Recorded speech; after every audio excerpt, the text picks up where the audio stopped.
One of my favorite ways to practice self-care when I'm back in Syracuse is to go to Lumos and do contrast therapy. We're back in Syracuse. You guys know this parking lot very, very well. So let's go do some contrast therapy together. My favorite way to describe the plaza that Lumos is in is the It Girl Plaza, because if you can see, it's Lumos, Pure Bar, Glow, and Spoke. You could spend a whole morning here and just end up being like your very best self, and I love that. If you've never been to Lumos before, you can either do contrast therapy, which is the plunge and the sauna, or one or the other. But the room that I always come into, room 4, has it set up for the sauna on one side and then the plunge on this side. And I did just notice that they added these bags in, which is so huge, because I remember the first time that I came, I forgot a bag to put my wet clothes in afterwards. You can imagine how that went. They recommend that you start with a 2-minute plunge and then a 15-minute sauna. Always is like a shock to the system when I get in for the first time.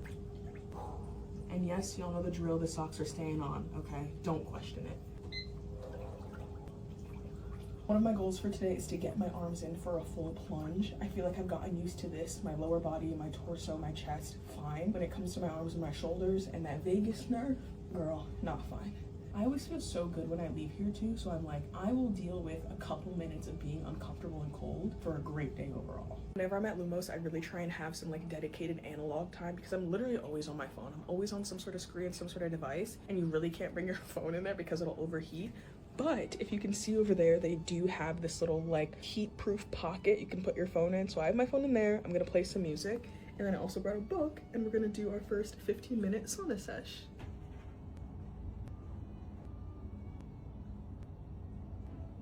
For me, the second plunge is always the hardest because my body has gotten so used to the warmth of the sauna that this feels even colder than it actually is. Oh, man. I did say I was gonna try to put my arms in, so let's do it. It really is a whole new ball game when you put your arms in after you like consistently don't put your arms in ever. For my second sauna sesh, I always like to use the red light panel that's in here. So there's this huge red light panel here, and there's also another chromotherapy panel here, and this one has a ton of different colors, like this whole sheet that explains everything. This one's just red light. Usually I do it for 5 minutes, but today I think I'm gonna put my big girl pants on and do it for 10 minutes while I read. 3, 2, 1. Just finished my last sauna session, and they always recommend starting and ending on a plunge. Okay, let's put the arms in. Wait, actually, oh my god, I can do it.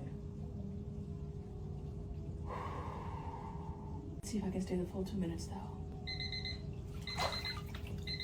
I am so proud of myself. Just finished up. I just always feel so good when I finish a session here. One, for the fact that I have some just like time to myself. I can read, I can unwind, and 2, it's just like such a good wellness moment. I'm gonna go treat myself to a little smoothie before I go to my spin class. But thank you guys so much for coming along with me. I love you guys so much, and I'll see you later. Bye guys.